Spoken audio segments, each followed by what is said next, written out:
So hello everyone, thanks for joining episode 19 of Warsaw Quantum Computing Group.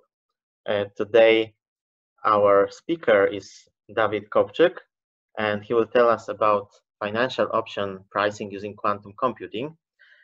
This webinar is organized together by Quantum AI Foundation and Students Association from Warsaw School of Economics.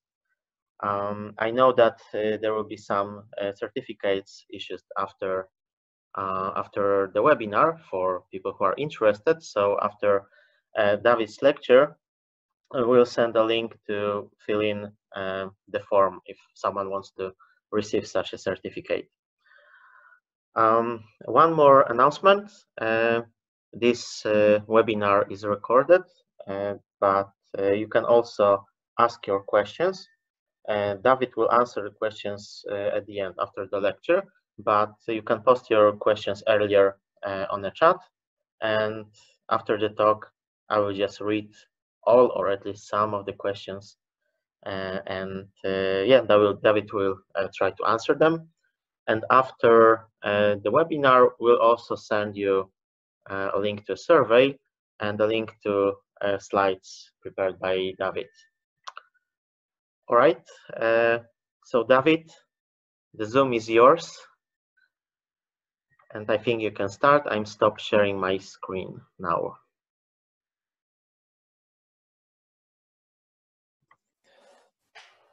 Hello, everyone. So let's start.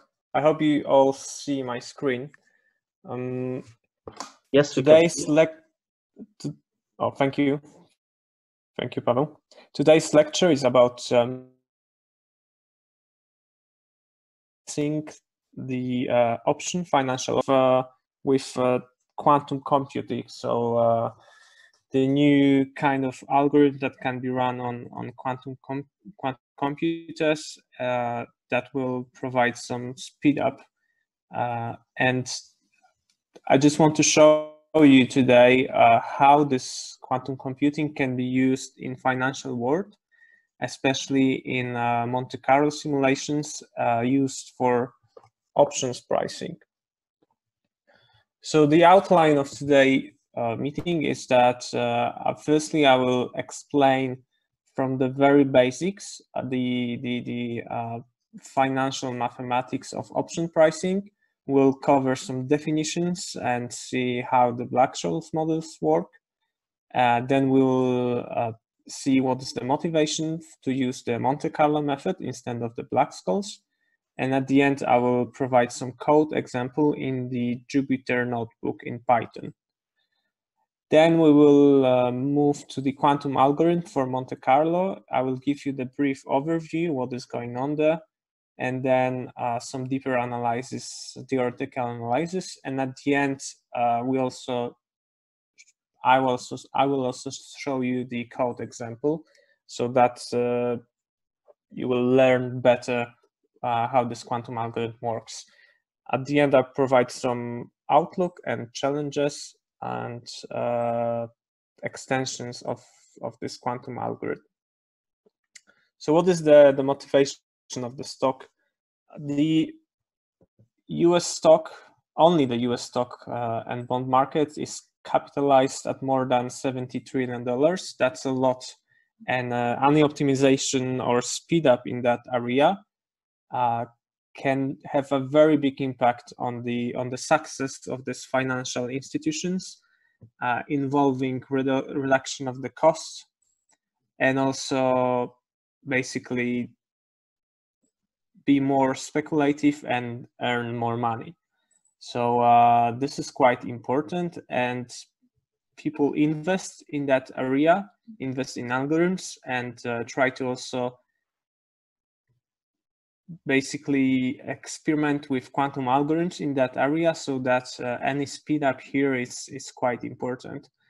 And it turned out that the last 2 years there were 3 papers that presented the algorithm, the quantum algorithm for Monte-Carlo, which can provide the quadrical speed up for Monte-Carlo method. So it's not yet the holy grail, which is the exponential speedup, but still quadratic speedup can be also fine. So what is the assumption of this talk?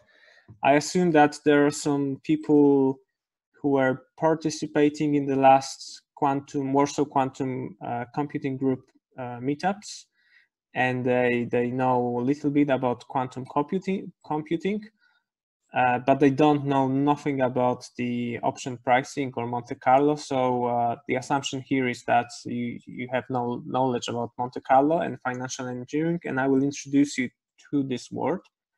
I assume that you have some basic knowledge of quantum computing. Of course, if you don't have it, because I guess there are some people from Warsaw School of Economics here that maybe they don't know what is quantum computer. Don't worry, I will try to explain it in more simple way.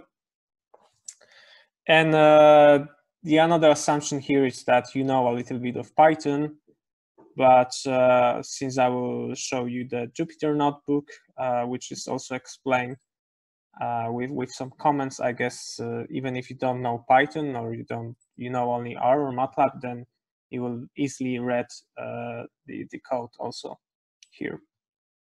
So short thing about me. So I'm qualified actuary. This is like mathematician in insurance company, and I'm the founder of the Quanti. That's the company that basically introduced artificial intelligence and machine learning in insurance companies. In my spare time, I'm writing a blog about machine learning algorithms and quantum computing algorithms. So you can also Google me and then read some interesting articles about quantum computing there.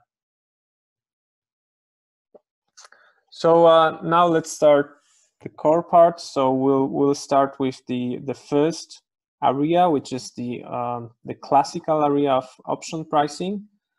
And basically the aim of this part is to introduce you to the world of financial engineering. And this is basically application of mathematical tools and programmatical tools in the practice of finance. Since the title is financial option pricing, I will need to explain you what is financial option. So in theory, financial option is a contract that gives the buyer of this contract the right, and this is very important, the right to buy or sell an asset at a particular price in some point in the future. So what does it mean in the other words? Imagine that you are a speculant and basically you expect that in the 6 months the Google stock will rise. The current price of the Google is 100, and then you can buy an option that gives you the right to sell to buy the asset at a particular price in a 6 month future period. So you buy an option for $2, and the particular price that you set up is $100. But it turned out that the Google stock in 6 months is really higher, so it's 110. So basically your profit is 110 minus 100. This is 10, plus the option costs you, for example, $2. So you profit $8 just because you expect that the stock price will be higher. Of course, you can also buy the stock itself, so you don't have to buy an option. But this is just additional tool for speculants. But the most important aim of the option is that it will hedge you from the risk. So imagine that you have an Apple stocks, and then you want to basically diversify your portfolio. So you can buy an option which will give you the right to sell an asset at a particular price at a point in the future. So imagine that you buy the current Apple stock price is $50, and then you buy an option to sell this asset for $45. But what it turned out in, for example, 6 months, when you want to sell, when you want to exercise this option, is that it fell to 30. So you basically still selling higher, so for 45. So you gain at this point, but you have also in your portfolio the equity itself of the Apple, and you lose that. But if you balance these two things, so you have both equity and option, then your risk is minimized, and this negative and positive effect can basically can be plus, and then the negative effect can be vanished. So in short, the option are used for securitizing yourself, for hedging. And there is this example of an option which is called vanilla European call option, and this will be basically the main topic. This is the main type of the option that will basically proceed with. So everything will be based on the call option. Of course, there are other types of option, but just for the presentation purpose, we take the basic one. So what is this European call option? This is the right to basically buy the stock at some point of future at some predefined price, which we'll call also strike price, denoted here K. And the time when we buy this option, when we have this right to buy a stock, is denoted as capital T. So this is also a maturity date of an option. Important note here is the payoff. So a call option only makes some money if the price of the asset at the maturity date is above this strike price K. So just as I told you with this Google stock example, the current price is 100 or even 90, and then the strike price is 100. So we have a right to buy this stock for 100 in the future. And then basically it turned out that at T, so at maturity date, the stock price is much higher. So we basically make a profit because we subtract from 110, which is here denoted as S capital T. We subtract the strike price, and this is our payoff. Of course, the payoff doesn't include the price of the option itself, but this is just a definition of the payoff with this equation 1. If the stock price at the maturity date is lower, then we gain nothing. Basically, our payoff is 0.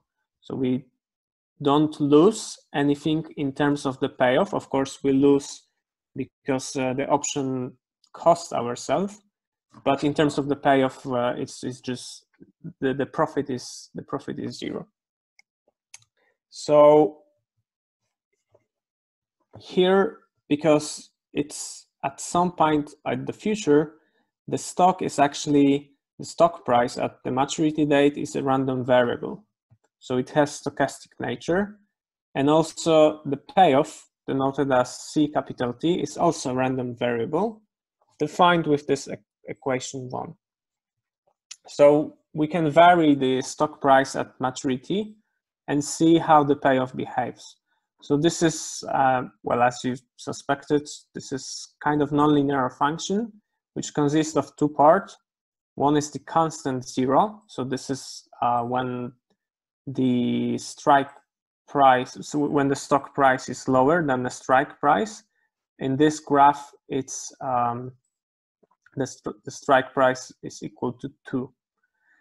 And then there is linear part, so our profit linearly grows with the stock price. So this is how the payoff function looks like.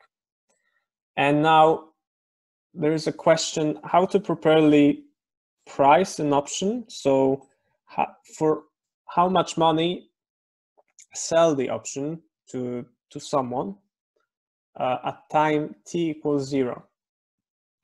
And this is a very important question. So the financial institutions that sell this option needs to properly price so that they will give you the fair price and they will not lose, but also you will buy this option. So how in a more formulated way, how we price such option? So firstly, we have this payoff function, and then we can calculate the expectation value of this payoff function. We operate on this term's expectation values because, as I told you before, the payoff is a random variable. So it has some unknown probability distribution. So we operate on these terms like expectation value, standard deviation, and so on. So with this equation 2, we have the expectation value of the payoff.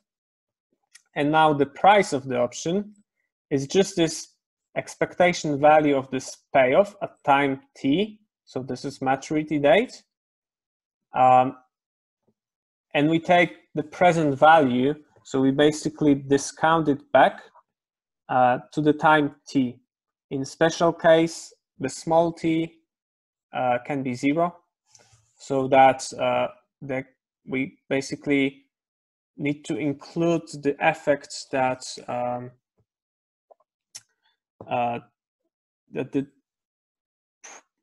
your money lose in your value because of the discounting effects, and then we need to apply the proper discount factor depending on the risk-free rate and the maturity date.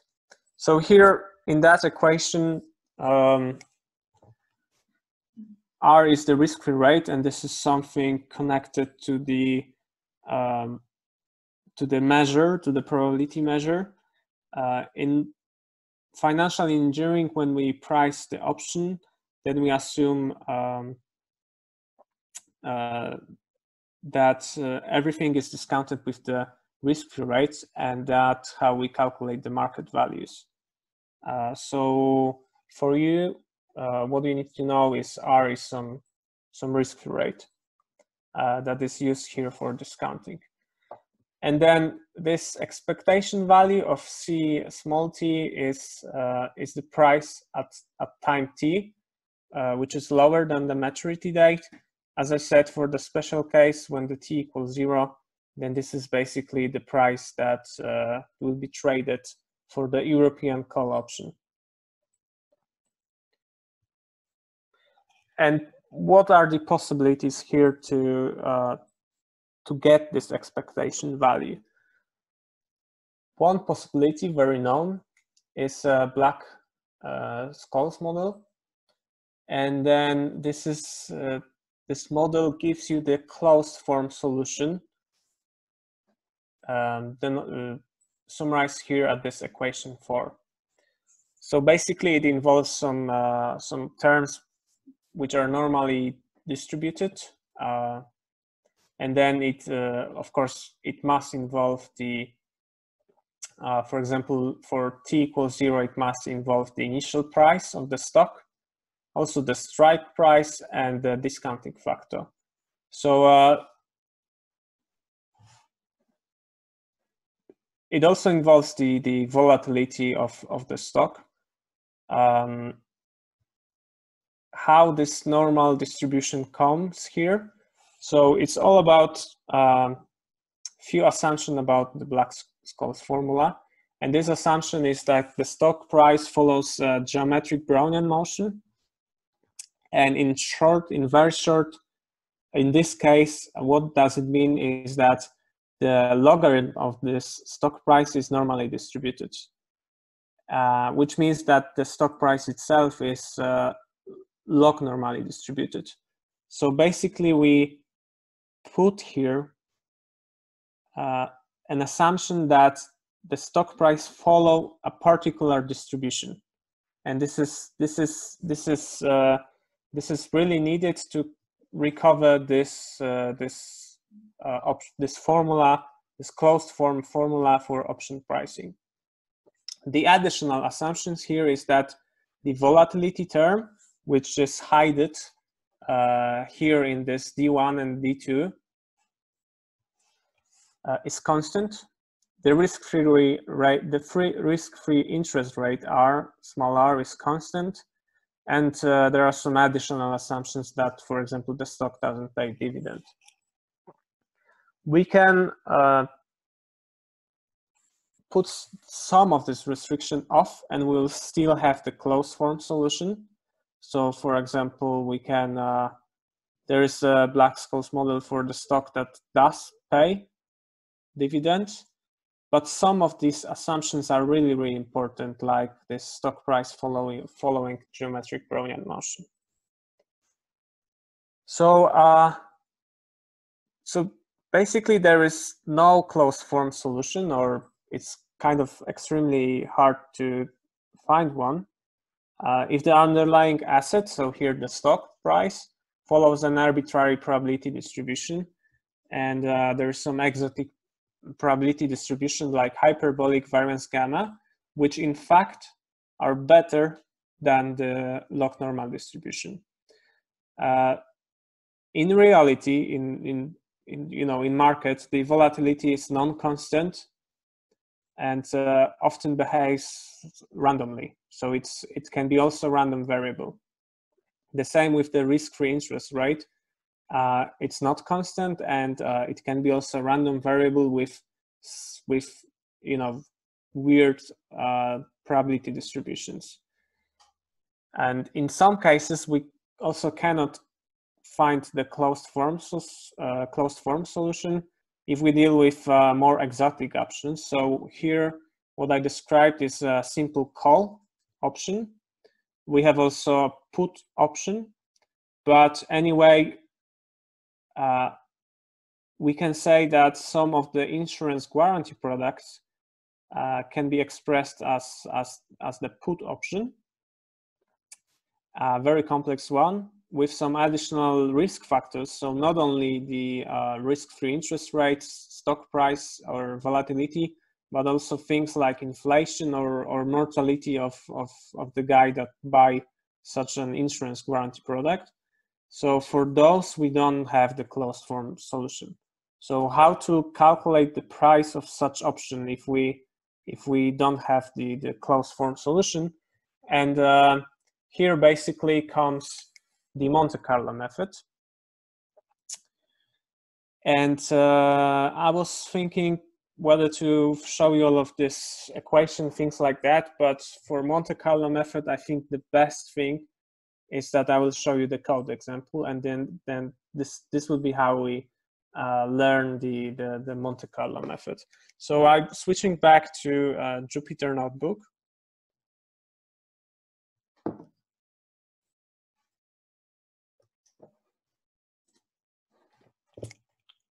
And actually, this Jupyter Notebook is already run in IBM Quantum Experience product, which will be helpful, of course, later. But anyway, for classical Monte Carlo, we'll still use this environment. Okay, so let's start with the explanation of Monte Carlo. But even before, I will show you an example of the Black-Scholes model.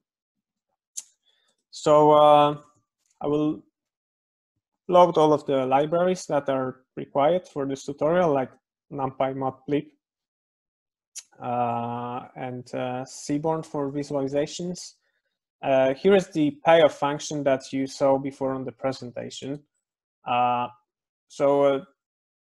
Just for the small warm-up, I told you that the strike price is equal to 2.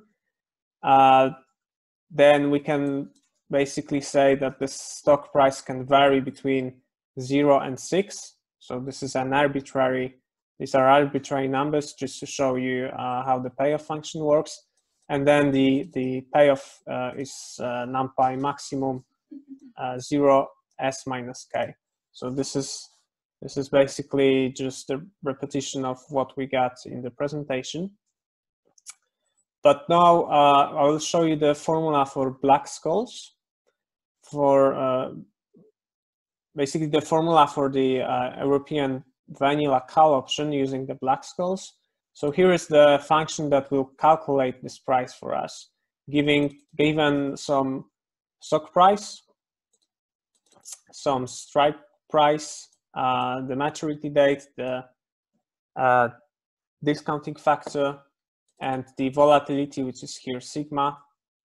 By default, because we mostly interested at the price, at the initial price at time t equals 0, then this is just the default parameter. And here comes the example. So we have the strike price 2. At the initial date when we buy the option, the stock price cost 1.5. And then the maturity date is 1 year. The discount rate is 5%, and the volatility is equal to 0.25. So how much what is the price of European call option? It's 0.0384. Of course, we can multiply that with 100 to give more real examples, but here the values are just normalized for some purpose of quantum computing later. And now we come to the Monte-Carlo method. So how to calculate the option in not using Black-Scholes. And this is what we'll answer this right now.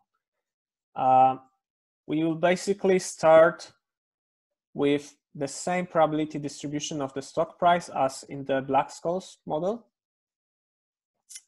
And then, of course, we'll put that restriction off, but this is just for benchmarking, for the comparison purpose. So in this, I told you that in Black-Scholes model, the stock price follows the log normal distribution. And basically, it can be expressed in that way. So this is the equation for the stock price at maturity t, starting from some initial period small t. And basically, this random variable behaves like that. In exponential, we have some terms involving volatility, risk-free rate, and term to maturity. And here at the very end, we have this epsilon, which is normally distributed. Because this epsilon is in the exponent, then when we exponentate, then we have that the stock price at capital T is log normally distributed. So we have some function that will generate us this asset price at time t. It basically, this formula just is implementing the same equation like over there. And now, how the Monte-Carlo method works. It assumes that we generate the underlying, at this example, stock price. And then for the number of simulations that we created, we just calculate the payoff function and then take the mean of the payoff function, values for all scenarios. And this is our estimate of the expectation value. So so let's do that. We generate n scenarios for stock price at the maturity. And for now, we'll say that n is 10,000.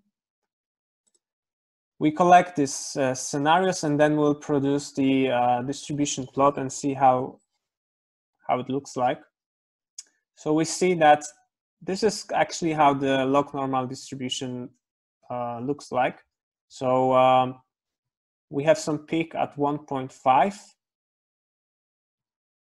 and then this distribution is quite skewed at the left part. So this is exactly how the log normal distributions looks like.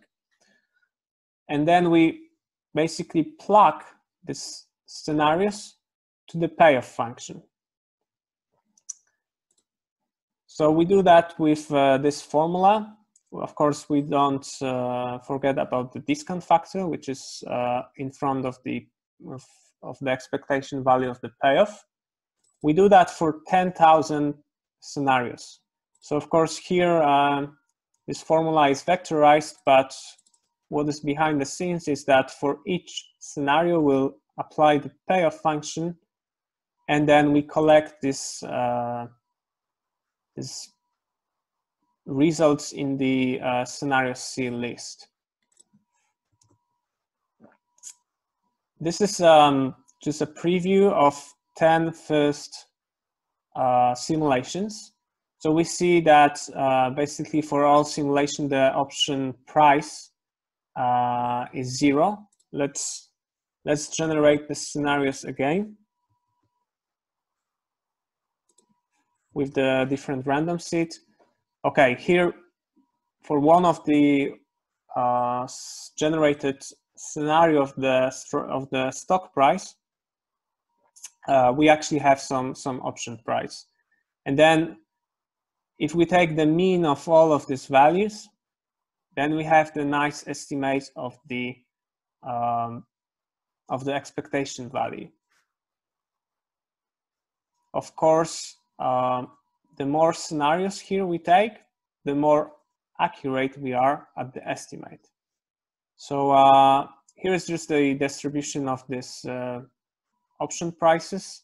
So we see mostly we have zeros, but there are some cases where the stock price process defined by the log norm distribution and the Brownian motions generated as some stock prices higher than 2. Let's compare the stock price calculated with the Black-Scholes and Monte-Carlo. As we can see, they are quite close, but of course, since the Monte-Carlo, I didn't hard code the random seeds over there. If we run this again, we'll have a different result. As I said, it's more, the more you have scenarios, the more it's accurate. Just as a dummy example, I will show you what happens if we have just 10. Then our estimate will be quite not satisfying us. You see that's the big difference. But the more scenarios we have over there,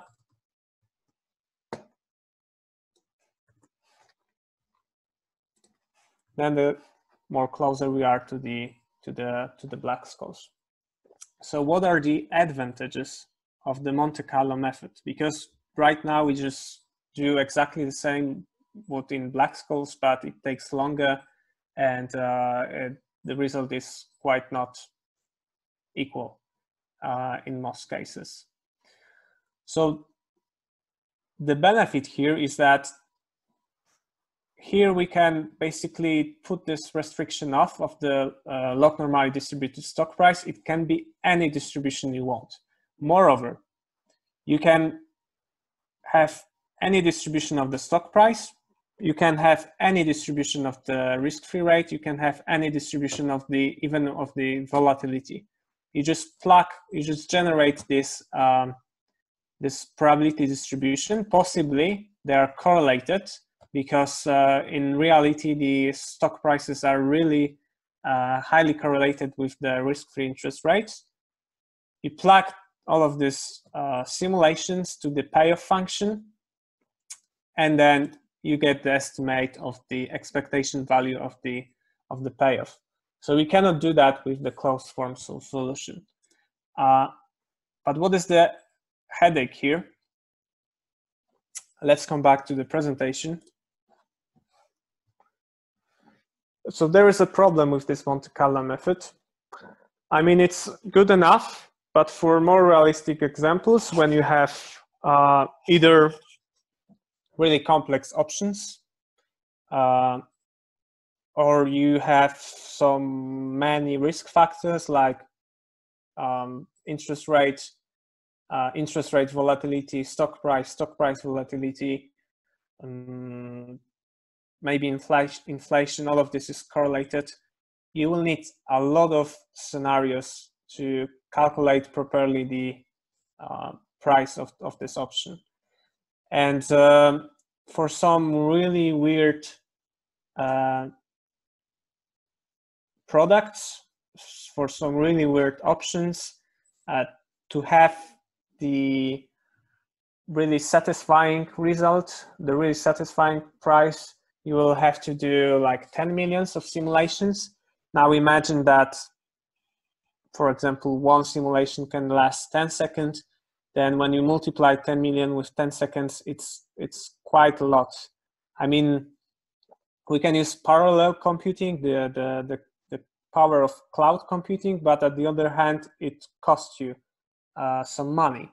And if you are Wall Street bank that will need to price many options like this, or your insurance company where some of the products which are similar to the options are quite complex, then the Monte-Carlo method turns out that it's either too costly or too slow. What is the convergence? Because this will be useful for the comparison with the quantum algorithm. We say that assuming that the variance of the price of the for example option is upper bounded with some lambda squared, then the probability that the error, so this is here the absolute error between our estimate and the real value of the expectation value, the probability that this term is bigger or equal to some predefined epsilon, which is error here, is lower or equal than this term. And what you need to know is that basically for this constant probability success, you will need this much scenarios. And this is big O notation. I mean, some of you might not be familiar, but the only thing that you need to know is that it scales as inverse of this epsilon squared.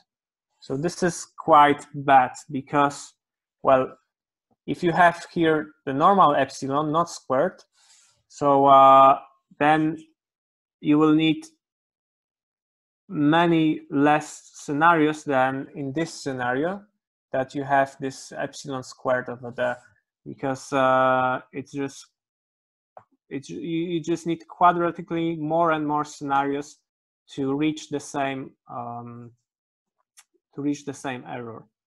So in other words, Monte-Carlo converges as big O notation, inverse of the square number of scenarios.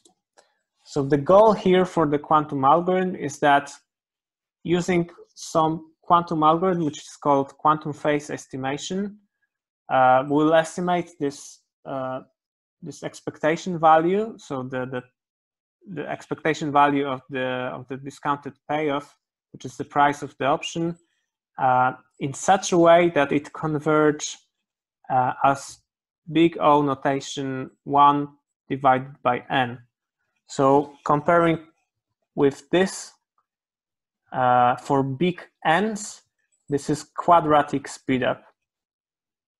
So this is our goal.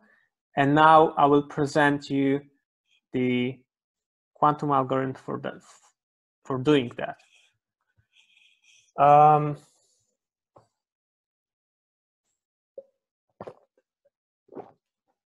So how we proceed here? Firstly, I will give you the short overview so that you will not lose the high-level overview on this algorithm when I will go much into details in the second part in the theory. If you don't understand something in theoretical part, then don't worry, we will still have the code example. So maybe some of this weird quantum stuff will be more clear over there. To be honest, the topic is not simple, but then you just need to understand the basic concepts. We will not have the time during this presentation to go really deep of what is going on in this quantum algorithm for Monte-Carlo, but I expect that after this talk you will have the basic intuition how this quantum algorithm can be used for Monte-Carlo. So let's start with the overview. We have 3 steps to do this quantum algorithm. The first is distribution loading. So we somehow need to load the random distribution of for example, stock price, like in this example of the call option, to the quantum state. And this will be done with the operator A. Once we have this distribution loaded into quantum state, then we can operate on that, and it will be used later, basically to get the expectation value, of course. I mean, of course, you need the distribution to calculate the expectation value. That's the classical fact. Then the second step will apply some Y-controlled rotations. So by rotation I mean the rotations of the quantum state, to express the payoff function as a quantum circuit, and then use the rotation that's the only basically responsibility of this rotation, as you will see later, will be to transfer this quantum state in such a way that when you measure some additional qubit, which we'll call ancilla qubit here, in state 1, then the probability of measuring this qubit in state 1 is exactly the expectation value that we are looking for. And then the third point will be, instead of measuring that normally, we'll use quantum phase estimation algorithm that will allow us for efficient estimation of this probability for measuring this additional qubit in state 1. So this is basically this algorithm can be split in such a way in 3 parts, and each time we'll go from one part to another. I will inform you about that. So in terms of the quantum circuit, it looks exactly like that. So I hope you see my cursor. We have the first part, which is loading the distribution to the quantum state over there. So please note, here we have some quantum register. So we prepare small n qubits. In that case, well, there are several qubits, six for encoding the distribution. Then we apply this rotations, which is here this R operator, with some additional ancilla qubit over there. And this finishes the first and second step. The last step, the first one, is using quantum phase estimation algorithm, which consists of a process called amplitude amplification over there, with some additional small m qubits over there. And then at the very end, we use the quantum Fourier transform, the inverse quantum Fourier transform, to read the result. And the result over there will be the price of the option. So this is how it looks like. And I think the main point here is that, as you will see later, we don't need n squared samples to accomplish some error. We just need m quantum samples. And by sample, I mean applying this Q operator over there. But don't worry, I will explain that later. Let's go back to the bonds. We'll start with the first step, which is distribution loading. And here is the basic fact that the expectation value of the variable is defined as the weighted average of the possible values of possible realization, weighted with, of course, probabilities. And this probability is, of course, the sum of probabilities is 1, so that they are normalized. Basically, that's the simple formula for the expectation value. Now we are going to the quantum. So you must be familiar with cats. So this objects over there, these are the quantum states. So basically, we can have a qubit that can be either 0 or 1. This notation over there means that n qubits register, all of them are in state 0. And over there, we have some state which will enumerate it with I. And this enumeration can go so that E equals 0 is just, for 2 qubits, it's just state 0, 0. For 1, it's 0, 1. For 2, it's 1, 0. For 3, it's 1, 1. If we have 3 qubits, then of course we can encode like that 2 to the power of 3, so 8 possible values. If we have 10 qubits, then we have 2 to the power of 10, and it goes like that exponentially. So if you have n equals 3, then you have 8 possibilities. 0 will be 0, 0, 0, 1 will be 0, 0, 1, and so on. So this is a short explanation what is going on there. We suppose that there exists an operator, and here by the operator, this is a unitary matrix that operate on the quantum state. In reality, in some quantum computers, that will be some laser pulses that basically change the state of the quantum registry over there. So what this A does is that it will change the initialized n qubit register to such state. And if you look it closer, then you will see that basically it means that some probability distribution defined with this probability factors over there. Basically, we can encode any probability distribution into such state. What is important over there is that, firstly, well, when we talk about probability distribution like log normal of stock price, then it's real valued. So we need to firstly somehow encode or map these real values into these integers. So of course this is pretty simple. You just subtract minimum and divide by maximum minus minimum, and then you have it.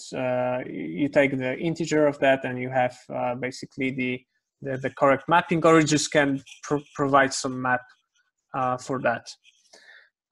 What is important over there is also the fact that, well, I can, having just 10 qubits, I can encode many values. Of course, it will mean that my distribution needs to be discretized at first, because it will be this quantum state will not contain the continuous values. We operate on the normal sum. So the larger the number of qubits, the more the less discretization error is here.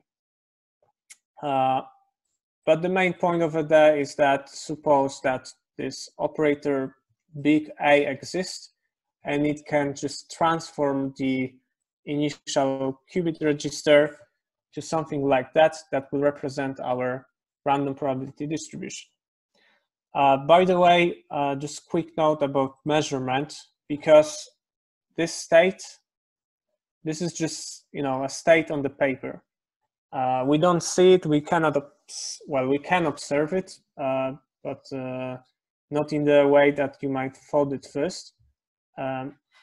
If we measure it, if we measure the state, then it will collapse to one of possible I state.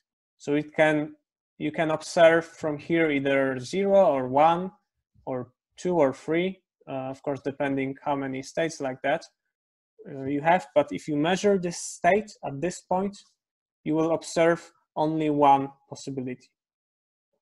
And if you repeat this experiment, so you will apply this A operator and then make, for example, 10,000 measurements, then you will see that the distribution, so the number of how many, for example, 1 appears over there, will be very similar to the to this probability P1. So basically squared P1. The square root will be squared, so this is P1. So this is how the measurement works. And if you want to recover what are these P's in front, then you will need to measure it many times.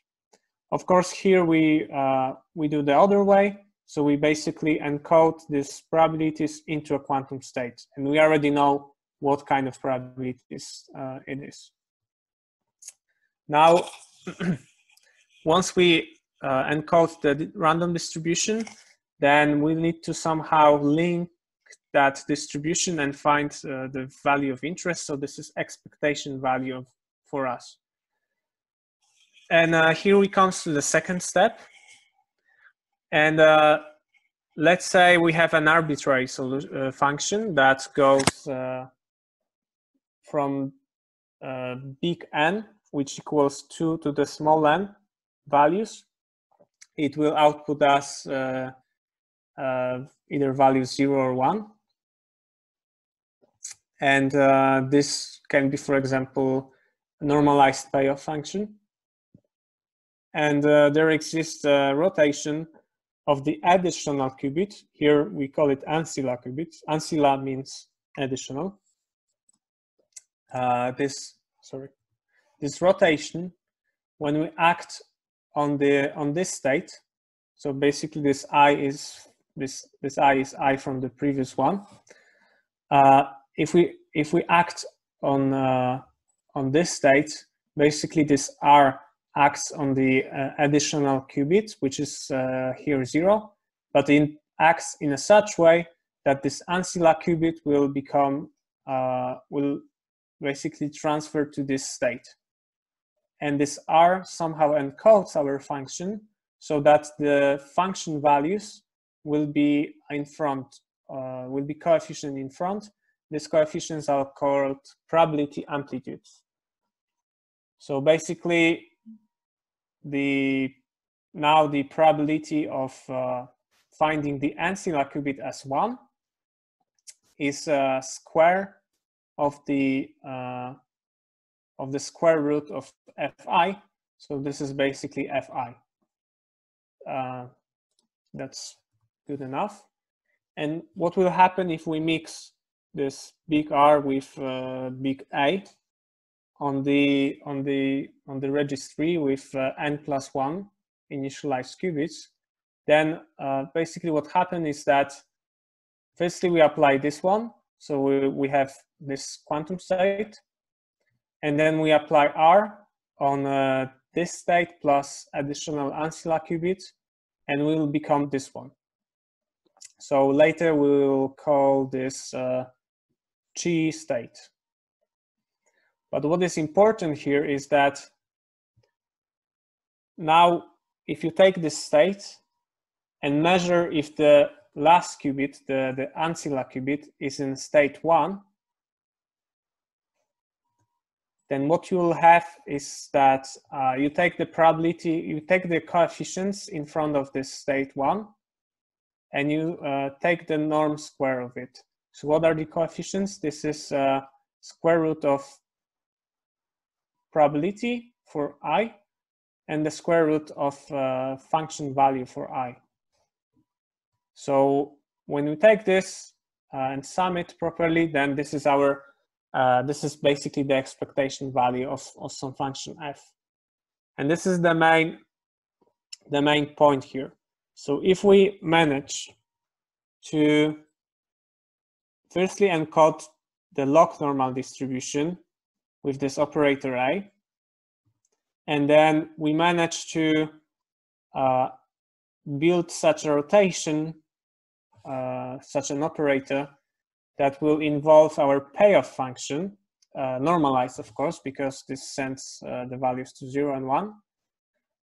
Then basically when we measure the ancilla qubits in state 1, we'll have the probability equals to the expectation value, so the price of the option. And of course, because it's a quantum state, so if you measure that once, then you have nothing.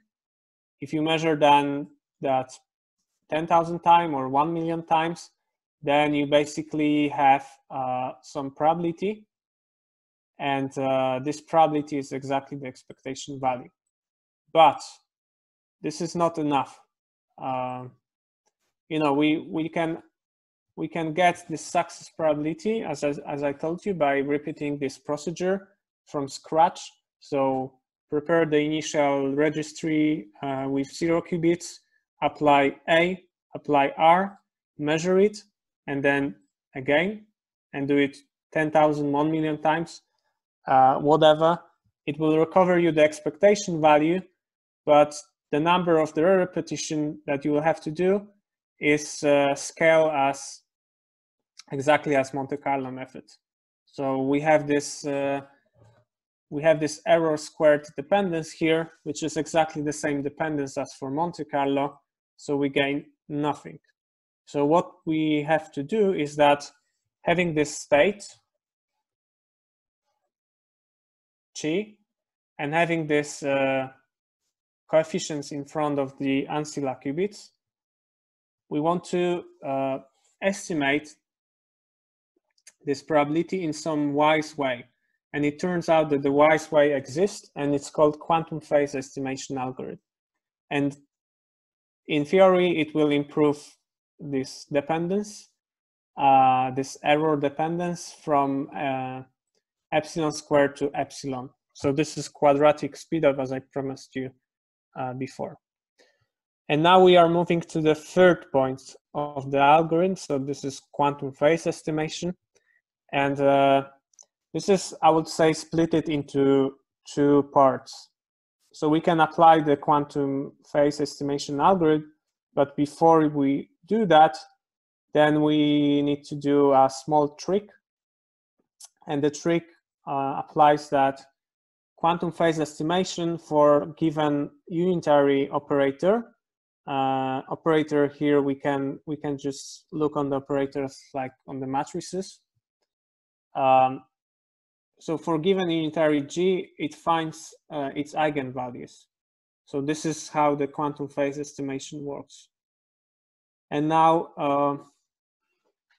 the main goal is that we have this operators A and R. So A prepares and encodes the probability distribution. R rotates this state after A, so that we can retrieve the expectation value. And if we merge them, we have this operator F.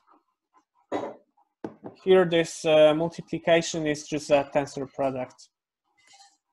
So we have this operator F, And then we know that when we act with f to the registry of initialized n+1 qubits, then we have the state key. So exactly this state over there with equation 10. But we have to somehow change this operator f, because the eigenvalues of this f is not what we are interested in. We are looking for some changed operator f, let's call it q, so that the eigenvalues are linked to the quantity of each rest. So in our case, this is expectation value. So for the Monte-Carlo for option price, this is the price of the option. Actually, this is the price of the payoff. Sorry, the expectation value of the payoff. So can we transform f to q? Very quick answer is yes. This is the solution. You don't have to know what is going on there. You just have to, the main message here is that we do some, reflections on these, on the f, which is encoded here in the u. And when we do that, so please, again, don't worry about the what is going on here. It's just we can do such transformation of f in a very short time that the f will transform to q, and the eigenvalues of the q are exponent of plus minus imaginary unit times theta, and cosinus of theta divided by 2 is linked to the expectation value as that. So when we do the quantum phase estimation on q, then we get the theta, and this theta can be classically reverted back to the expectation value of some function, of some normalized payoff function. Then you classically, of course, unnormalize this payoff function, and you get what you want. So you get the expectation value of the payoff function. So I will not cover the quantum phase estimation algorithm, how it works and how the specific quantum gaze looks like, for example, in quantum Fourier transform. But you can read it on my blog. There's a nice tutorial over there. I think it will take you like 35 minutes to read it. But in very, very short, phase estimation of this theta relies on the conditional application of the operator q n times, where m is the 2 to the power of n. And then take the inverse quantum Fourier transform, which is just this inverse quantum Fourier transform is applied to basically pick the probability of the correct answer of the correct theta. And then once you get the estimate of the theta, you can get the normalized payoff, the expectation of normalized payoff, and then the normal payoff. It's visible over there. So this black things with Q, these are the controlled quantum gates, and you apply that 2m times. So this is this control operator Q application, and then at the end you do the quantum Fourier transform on this additional small m qubits, and then you measure this m qubits, and then you have some integer values. Basically, you have some regions like 0, 1, 1, 0, 0. When you unmap this, you will get the value of the expectation value. So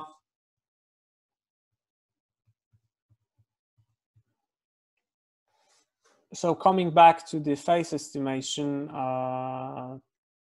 theory, you just saw this the circuit for the quantum phase estimation.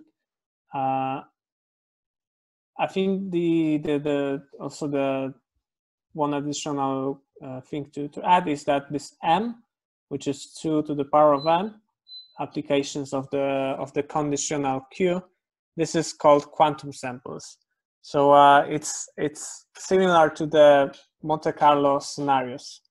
I guess you might expect that maybe this number, so 2 to the power of n, is the number of samples, but it's not. It's just the number, the small n is just the number of qubits, and when you prepare the distribution, then you just apply it once for all qubits at the same time, and you encode capital N possible realization.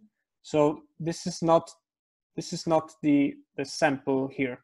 The sample here is the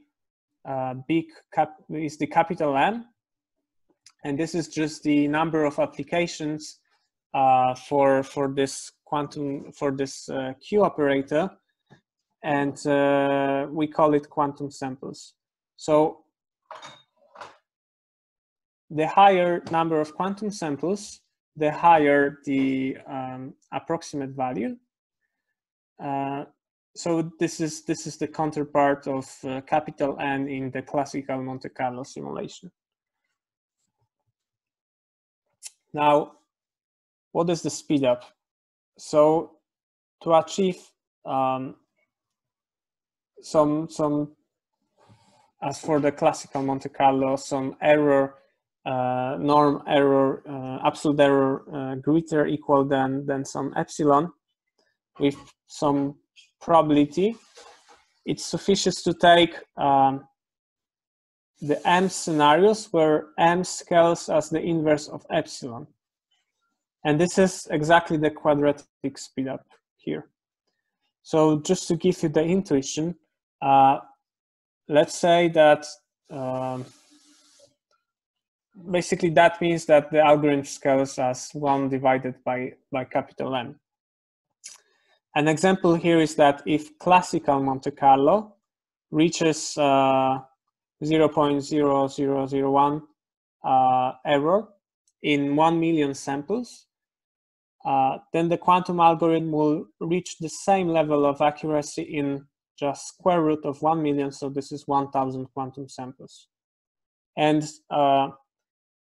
if the execution time of applying the operator Q is the same like the application of the Monte-Carlo one sample, then of course we have quadratic speedup still.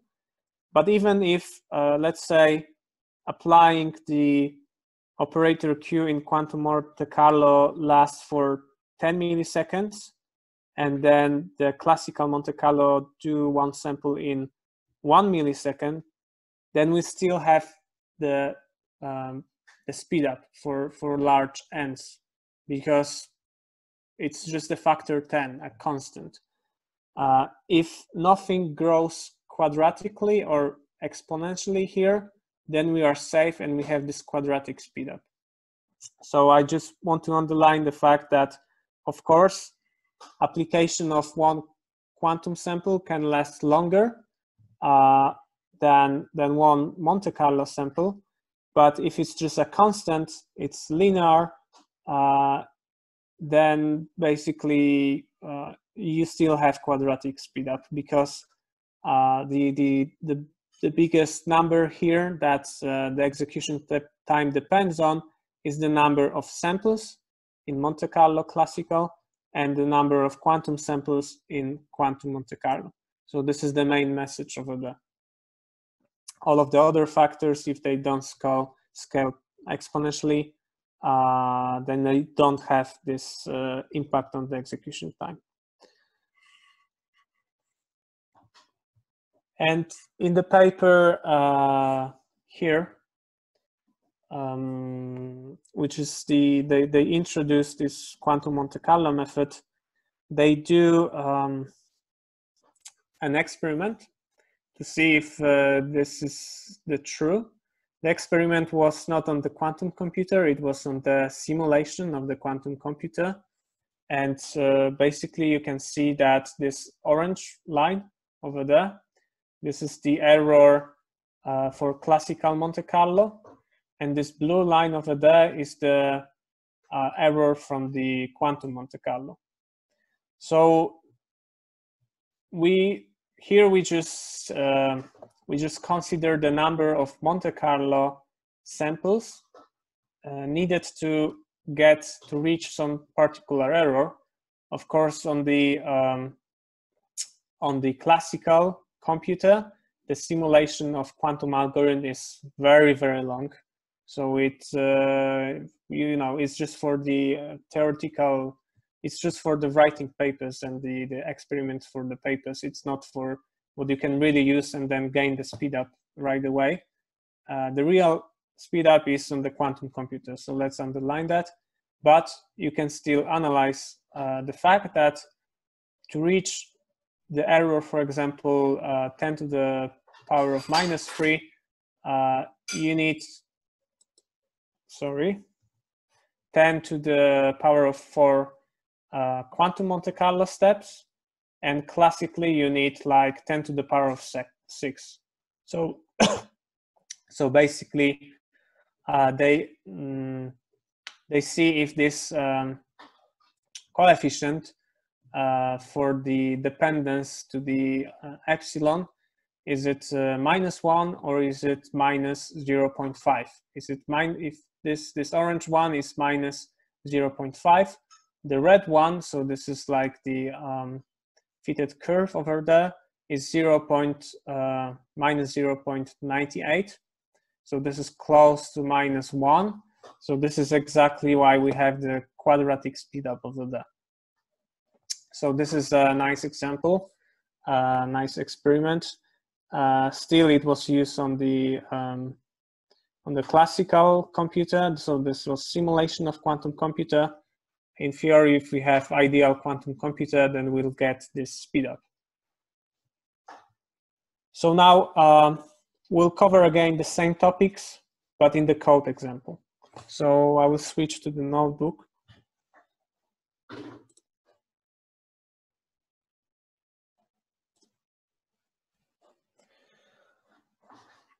Okay, let's start with what I will use is called IBM Qiskit, Qiskit software development kit. And this is ideal tool for simulation of the execution of some algorithms. It comes with predefined subroutines already written for the quantum computer. Basically, you can write something for you and also execute that on the real hardware, on the real quantum computer. Of course, this needs to be a simple one because the number of not noise-free, the number of qubits in which the quantum noise is satisfying is quite low right now. So you wouldn't expect to get the speed up from quantum Monte Carlo, but still you can play around with simulator or see how much noise you get on the real 5-qubit quantum computer. So so we use this Qiskit, and then it comes with the algorithms that with the implemented steps that we are just talking about. So this is applying operator A, applying operator R, applying quantum phase estimation algorithm. It is already predefined, so I wouldn't write it from scratch, because then I will have to explain everything in 5 hours. We don't have so much time. We'll use the predefined things from Qiskit. So we see that component for log normal, component for the European call expected value.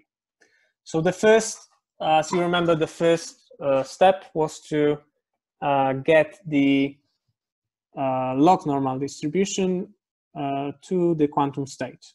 So as you remember, this operator A, and here we actually encode the log normal distribution of the stock prices and expressed with these probabilities. and then this E are just mapped and discretized realization of the stock price. And then I will not show you exactly how this operator A looks like. This is just a quantum circuit consisting of some simple quantum gates. And in this paper from 2002, it was showed that for any probability distribution, this A can be constructed. However, for arbitrary probability distribution, you need the number of gates which scales exponentially, which will just, it will be too long. It will spoil all of the benefits of the Monte-Carlo of the quantum Monte-Carlo method. However, there exists some approximation for log concave distributions. Log normal is log concave, which are polynomial complexity in this small n. Recently, there was also a paper that you can use quantum generative adversarial networks to encode this probability distributions. Here, what Qiskit have implemented is this the first one, approximation for log concave distribution. So just as a quick reminder, we will benchmark to the Black-Scholes and the Monte-Carlo for Black-Scholes. So we'll still use the log normal distribution of the stock prices. Here is the fact that this log of the stock price is normally distributed with this parameters mu, which is like that, and the sigma, which is sigma, standard sigma squared of the capital T. We take exactly the same characteristic of the option price as for the previous Black-Scholes and Monte-Carlo. And we discretize the stock prices. How we discretize that? We basically take the equidistance discretization, and between mean minus 4 standard deviation and mean plus 4 standard deviation. So this is a window of 8 standard deviations. That's quite a lot. We take equally distributed points, and this will be mapped to integers. And then we take this probability, the real log normal probabilities, to encode them into the probabilities, the probability amplitudes in the quantum state. So this is what this function does, and it produces some circuit factory for constructing such a state. So basically, this object over there represents the operator here. So in reality, there are a lot of simple gates like rotations and the other simple quantum gates, which constitute for the circuit. And then if you take it as a whole, it's just operator A. Now, because it's a quantum simulator on the classical computer, we can actually take the probabilities from the circuit, from the circuit applied on the state, and then we can take also the values.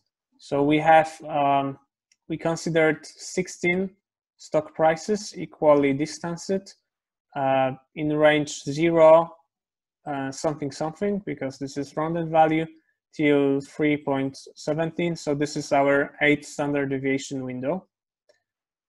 And then we can plot it so that this discretized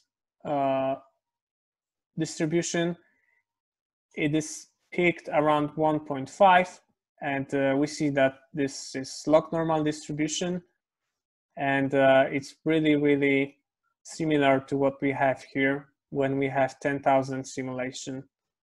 Well, I mean, it's discretization. It's enough for our purpose of the quantum algorithm. And then we can plot also the payoff function. So it looks like that. And please remember that because we use the discretization, we have discretization error.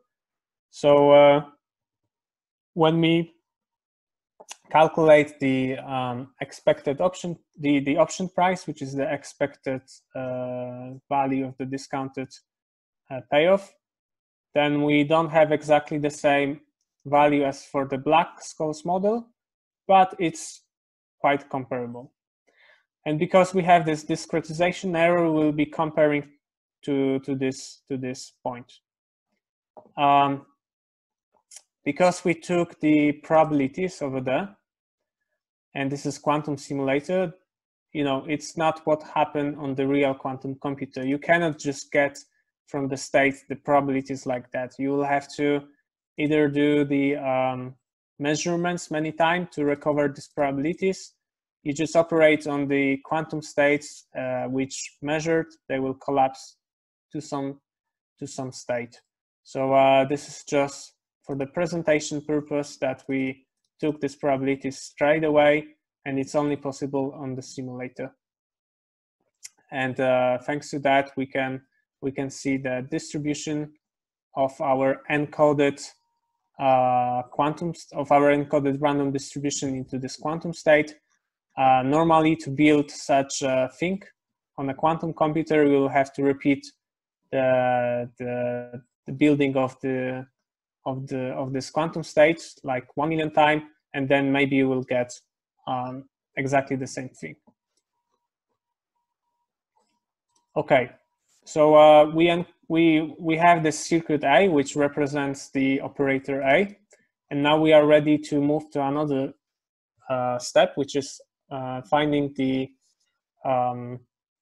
unitary R or operator R that will encode the payoff function and perform the rotation of the ancilla qubit. So as we remember from presentation, this will transfer this state to this state, so that when we measure the ancilla qubit in state 1, the probability of measuring that in the state 1 is square root of this term, so this is our expected value.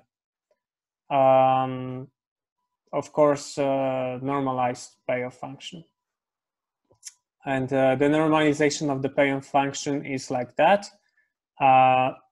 We already operate on the mapped and discretized stock prices to I. So that's why we have this V' function. But this is just a simple classical procedure to map everything to things understandable by quantum computer. And now the payoff function, how to encode that, because this is quite difficult. I mean, the function looks quite easy, but it's nonlinear. It's not so straightforward to put that into quantum computer. So the payoff function is nonlinear, and it consists of the two parts. The constant 0, as long as the stock price is at the maturity date is lower or equal than the strike price, and the linear part when the strike price is lower than the stock price.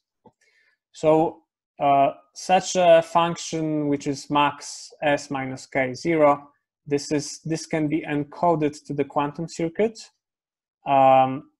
using some basically any basic arithmetic operations like multiplication, max, and so on can be represented by the set of the AND gates and controlled Y gates, controlled Y rotation gates. And for details, we have this paper over there. But it can be, it can be quite the number of gates required to have the approximation of the payoff function can be quite large. So we use the approximation presented in the paper Quantum Risk Analysis, and it relies on a nice trick. So we can easily construct operator R, which will consist of the controlled Y rotation that will basically send the ancilla qubit into thing like that. So because this is probability amplitude, when you take square of the cosinus plus sinus, then you have 1, so everything is fine over there. But here we'll use really nice trick that will encode the linear part of the payoff function, because please note that for small arbitrary y's, the sinus squared of y plus pi divided by 4 is quite similar to y plus 1 squared. So it's because y is the linear function, then we can somehow use that to approximate the linear part of the payoff function, and this is basically what is done. This is this approximation. Here is some constant c, and this c just if it's the lower values of c, the better we have the result. But it also means that the lower the c values, then we have more and more small m qubits to encode the results of the quantum phase estimation. So we better watch out with the values over there. But coming back, the approximation of this payoff function uses firstly something which we call comparator, and it flips another additional qubit from 0 to 1 if the stock price is more than strike price. And basically we use the linear approximation of this thing. Basically this is the linear part, and then we use this sinus squared approximation, so that the probability of measuring here the ancilla qubit in 1 is sinus squared. If we use the sinus squared as it is over there, then we can easily recover the x from the probability given this equation. So I know that this can be quite confusing, but well, if the main point over there is that with this magical trick we can encode the payoff function and at the same time do the rotation with the very simple controlled y rotations and not much of them. And basically we have this operator R, and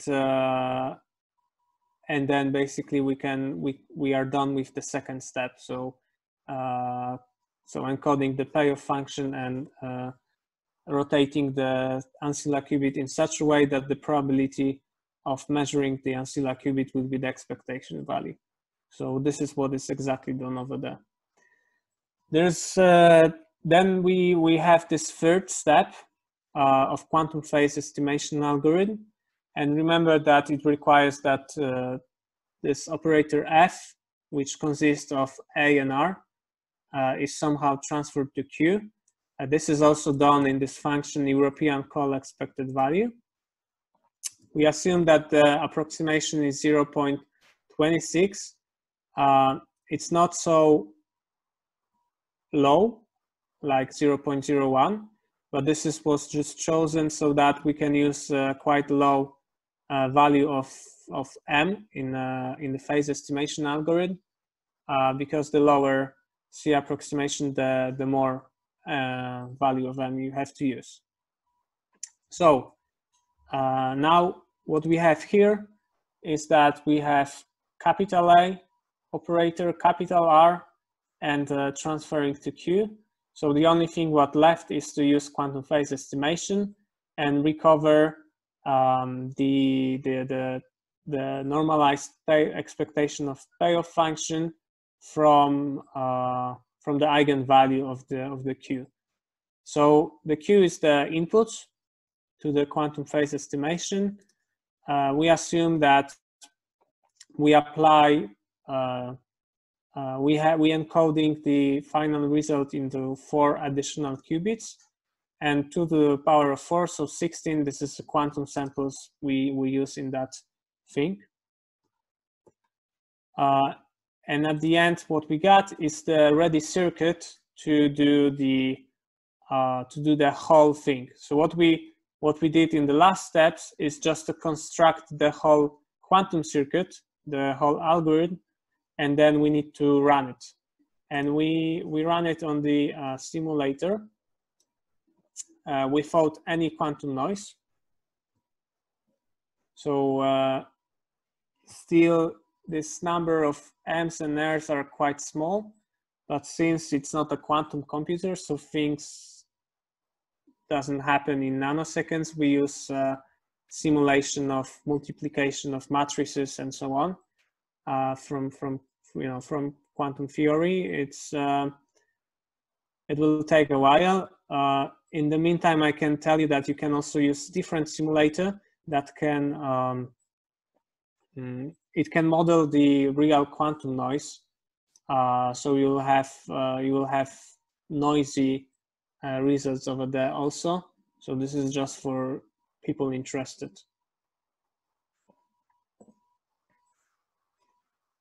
I think it's already 1.5 hours past. I think I will need additional 6 minutes and then we are done. All right, take your time.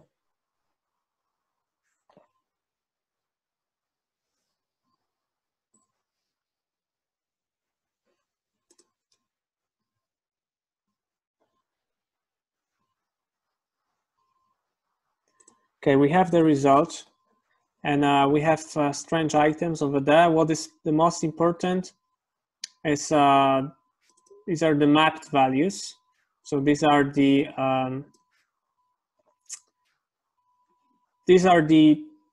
unmapped, unnormalized payoff function, and we see that several values were taken, like with the negative, which doesn't make sense at all.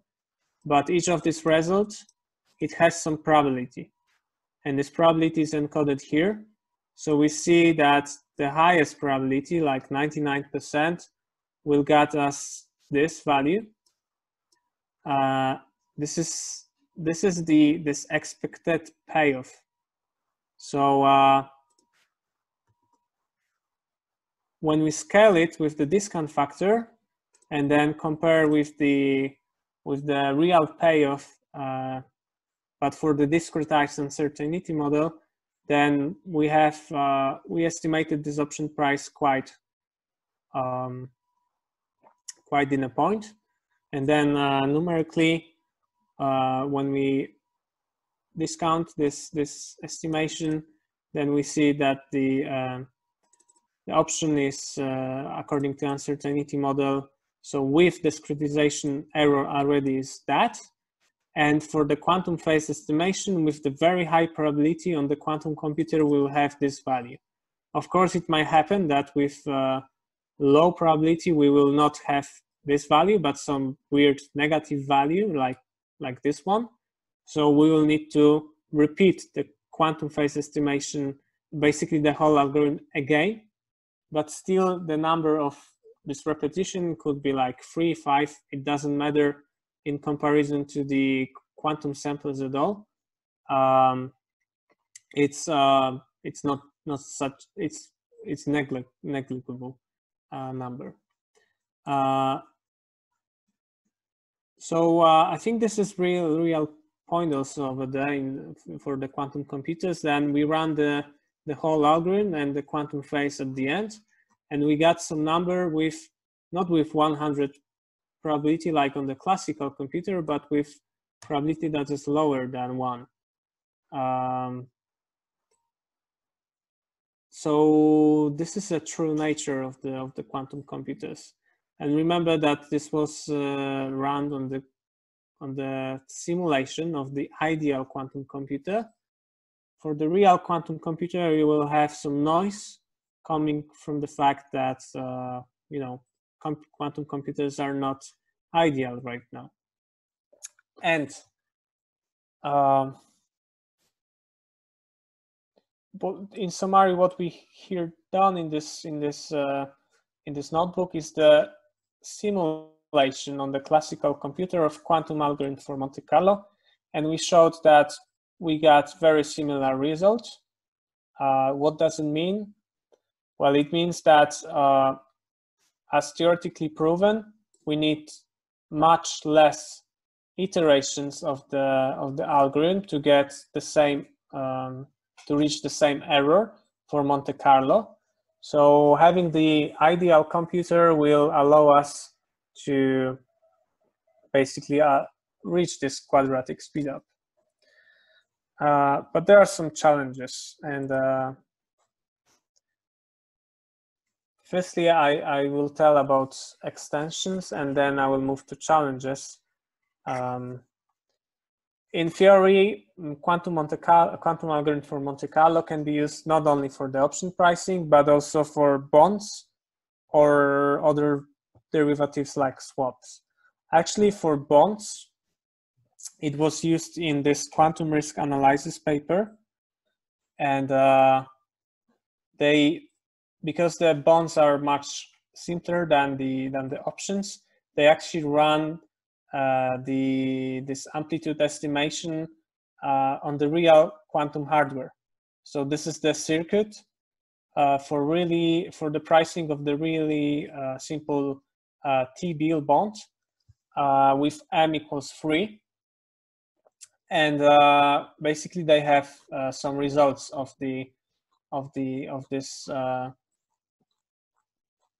this experiment. So quantum risk analysis. This will be in the reference at the end of the presentation.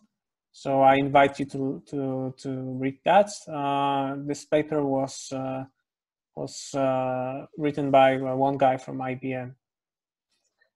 And then we only considered expectation values of the financial asset. In that case, the expectation value means the price of the option. But in this paper also, there is a theory to produce other statistics like variance or value at risk. What are the challenges?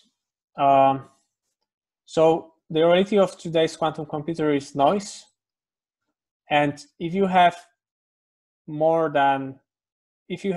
I don't know, 200 gates, then it might happen that if your algorithm is not resistant to this quantum noise, then basically will fail, because when you measure things, when you measure the state, there are some external factors that can influence your measurement procedure, and then basically the theoretical expectation will be worth nothing because of this noise. So this is the still area of the actually the race of to get the more and more noise-free qubits in quantum computers. I show you that this quantum Monte-Carlo algorithm is quite difficult for today's quantum computers, because for the m equals 2 and n equals 2, the circuit, so the gates, okay, quantum computer would not understand gates like that. They have to be splitted into simple quantum gates that will be understandable by they can run on the real quantum hardware. So what are the gates that are acceptable? This is basically some rotations, some AND gates, and so on. And this for m equals 2 and n equals 2, the quantum Monte-Carlo basically decompose to many gates, So you can see that's quite a lot of gates to apply the whole algorithm. And in each application of the gate, and at the end of the measurement, you can actually have the error, the quantum noise over there. So imagine that, well, currently it's, even for the simple call option, it's very, very difficult to either you have to use some tricks, or you have to wait for the quantum hardware to be available to run such a quantum circuit. The next challenge is that we presented the simple call option. I mean, you can calculate it by hand. You can calculate it with computers. It will be fast enough, even for Monte-Carlo method. The real interest here is the complex payoff function. So for some products like in insurance that are similar to the put options, you will have to do a lot simulations. But on the other hand, these payoff functions are quite complex. So if we use this different tricks to encode such a simple payoff function here, then how much tricks we'll have to use to encode the complex payoff function and construct the operator that encodes this payoff function in a quantum computer. I don't know, but I guess for now the time required to construct such circuits will be overwhelming in comparison to the possible benefits. But of course, in the future, it can be possible. And the third challenge is what to do with the non-long concave probability distribution. This is maybe connected to the second point. I mean, also the time to construct to encode the probability distribution, the non-long concave probability distribution is the time needed to construct such circuits will be quite long. The possible solution is the quantum general adversarial networks. This is something which comes from the third paper, from this one, which was published by one guy from JP Morgan and from ETH Zurich, from IBM, in this year. So yeah, so that's it. The further read 3 papers dealing with the with this option pricing. The first one, this is the first one that they introduced concept of quantum Monte-Carlo for pricing financial derivatives, quantum risk analysis, which I told you before, and this last one, option pricing using quantum computers. So this is a nice lecture. I will basically put the notebook and presentation on the GitHub and then send you the link. I can actually do that right now in the chat. So let me open.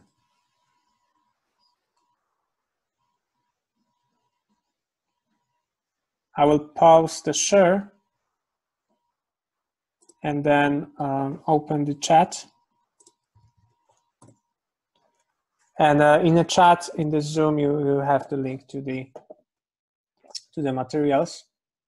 And also, for anybody interested in quantum phase estimation, you can look on my blog.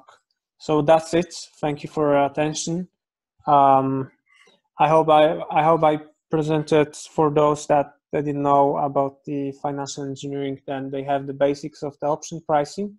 I also give you some map or intuition of how this quantum algorithm for Monte-Carlo looks like and what are the benefits, what are the challenges. I invite you to dig even deeper into that topic.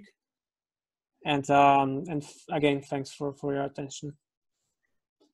All right, thank you very much, David. Okay, so now it's time for questions. So this lecture was quite difficult technically. That's my personal opinion. So there might be some questions, I guess.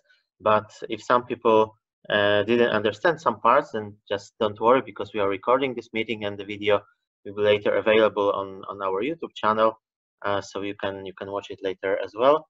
And thanks David for sharing link to your GitHub. I guess that your slides will be also available, so I will try to send them to all participants. Before asking questions, I would just share one more link. So as I said at the beginning, this webinar is organized in collaboration with a Students Association from Warsaw School of Economics. And if there are some students and who would like to receive a certificate of attendance, then please fill in the form prepared by this association. So David, there was one question. First question: is this code available at the IBM website? And there was, it looks that this question is already answered, that yes, it is in tutorials Qiskit. Is that correct? So I based my tutorial very much on the part of this Qiskit. What I noticed is that they erased this tutorial, but if you look on the previous version of the Qiskit repository, then you will see it. What was missing there, it's maybe more detailed explanation of what is going on the quantum part, and but it's largely based on this IBM tutorial, and it also gives you this basic classical parts of the classical Monte-Carlo. All right, thank you. There's another question. Since QMC, Quantum Monte-Carlo, use amplitude encoding and phase estimation, it cannot be run on NISQ devices. So are there some hybrid or QML algorithms in financial paradigm that can be demonstrated on NISQ devices? Well, I do agree. For those of you that don't know what is this NISQ device, it's a near-term quantum computer. That's basically it's actually some algorithms can be resistant to quantum noise, or they can balance properly some effects, so that they can be run on these noisy quantum computers.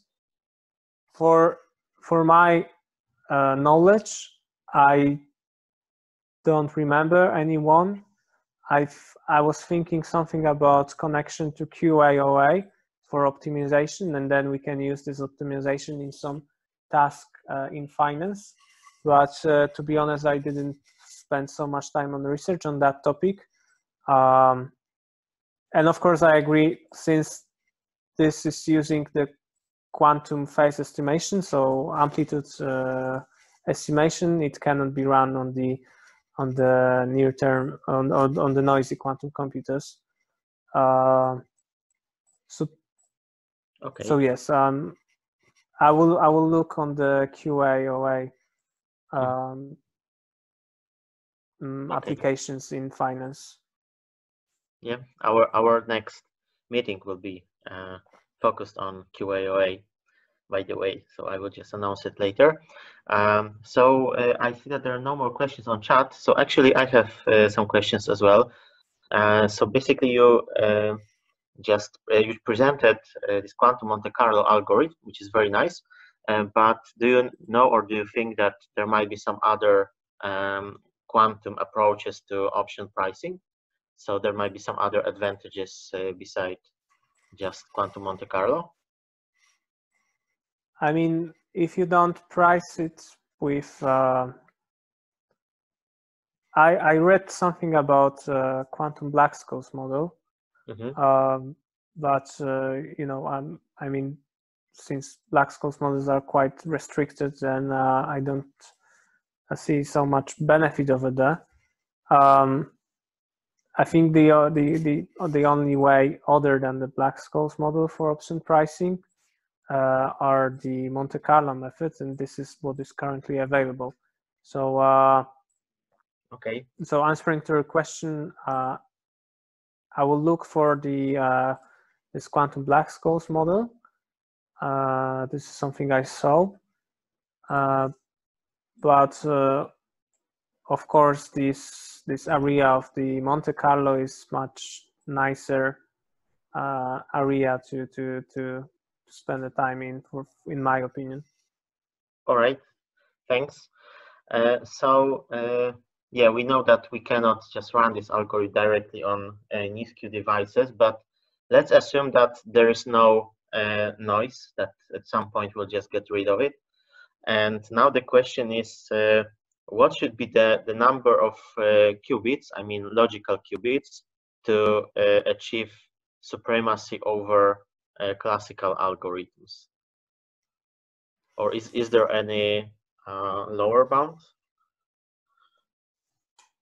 Well, I don't think that the lower bound was calculated. It depends on firstly the kind of financial derivative, and also it depends on the characteristic of this option. And then you can have different results for varying these different parameters. As we saw, I showed this graph of the convergence of classical Monte-Carlo versus quantum Monte-Carlo. For the very high errors, then the classical Monte-Carlo was actually better, but then after some point, the Monte-Carlo was quadratically faster. I mean, by quadratically faster, I mean that it just requires quadratically less samples to produce to reach the same error. And of course, the error somehow depends on the number of qubits you use. Mm-hmm. So firstly, you have this small n number of qubits that you encode your probability distribution. So for that, I guess you just need the discretization error is sometimes quite low, and you can just have like 10 qubits. So it's very, very small number to express your probability distribution well. So I don't want to give any okay. Any certain number of qubits, but it's not so much. But then you have this small n number of qubits, which is connected also to the number of samples by the 2 to the power of small m. This is the number of samples, quantum samples used, and for that, it depends on the payoff function, right? If it's simple like call function, then there's also not so many qubits here. But what we are really interested in is the complex payoff function, where the classical Monte-Carlo fails, or it's just too costly. And here, I guess the number of the small m can be very big. So I don't want to give you the numbers, because it depends on the payoff function, but it can be very large. Mm-hmm. Okay, yep, fair enough. Okay, I don't see any more questions on our chat, so I will just share my screen again to show you the last 2 slides for today, because I would like to announce the next our next meeting. So just a second. All right, can you see my screen now? I hope you can see it. All right, so the next meeting will be probably in the beginning of July. So in the next couple of weeks, we'll have exams at the universities, at least in Poland. So we decided to do a short break. But then in the beginning of July, our speaker will be Michał Stękły from Zapata Computing, and he will tell us about QAOA. So this is the algorithm mentioned by Dawid at the end, and VQE algorithm as well. And yeah, thank you once again for your attention. Let's stay in touch. So if you like our lectures, our meetings, feel free to just join our mailing list, Facebook group, follow our fan page, Twitter and YouTube channel. We'll try to publish the video recording from this meeting soon, probably even this week. So yeah, we'll let you know, and I will also try to send you an email with a link to Google Forms to ask you for feedback. All right. Thank you once again. Thanks, Dawid, once again for interesting and inspiring talk. And I hope to see everyone next time in July or maybe earlier. Thank you very much. Bye-bye. Thanks. Take care. Bye.